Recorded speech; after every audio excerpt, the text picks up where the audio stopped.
राहुल गांधींची आज पुण्यामध्ये सभा होते आणि त्यापूर्वी जे आहेत ते काँग्रेसचे प्रदेशाध्यक्ष नाना पटोले पुण्यामध्ये आलेले आहेत। आपल्यासोबत नाना आहेत। नाना, आज राहुल गांधी पुण्यामध्ये येत आहेत, कशा रीतीने इम्पॅक्ट पडेल या सगळ्यामध्ये राहुल गांधींच्या सभेनंतर?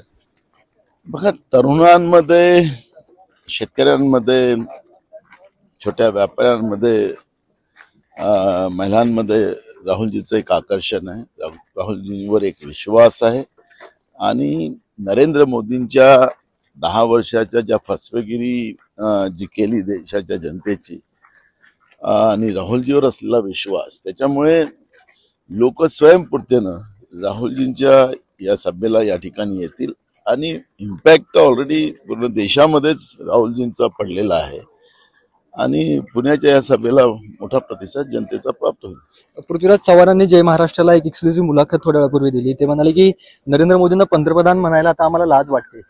नाना पटोलेंची पण हीच भूमिका आहे, लाज वाटते?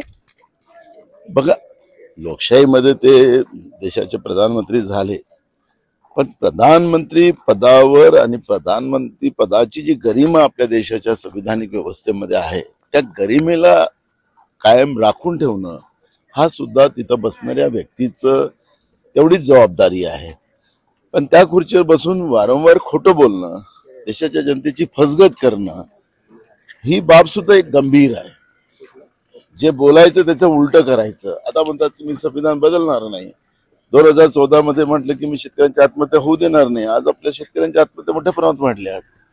महागाई कमी करेल असं सांगितलं की महागाई उलटी वाढवून दिली। तरुणांना मी त्याच्या हाताला काम देईल, 2 कोटी युवकांना दरवर्षी नोकऱ्या देऊ, जे सांगितलं त्याचं उलट केलं। आता म्हणतात की संविधान बदलणार नाही, म्हणजे ते संविधान बदलणार आहे।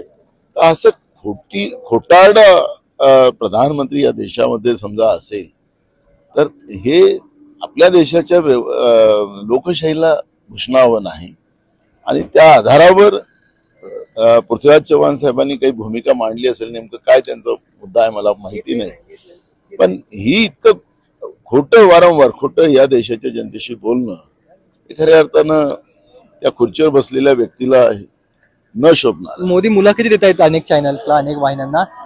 एका वृत्तवाहिन्यात दिलेल्या मुलाखतीमध्ये म्हणतायत की बाळासाहेबांना मी खूप मानतो, खूप आदर्श आहेत ते, उद्धव ठाकरेंना जर काही भविष्यात काही गरज लागली तर मी उभा असेल। कसं आहे की ते महान नटसम्राट आहे, कधी रडणार, कधी कोणाच्या पाया लागणार, कधी ज्या संसदेच्या पाया लागल्या त्या संसदेलाच बंद करून टाकलं। हे महान नटसम्राट आहे, ते केव्हा काय बोलतील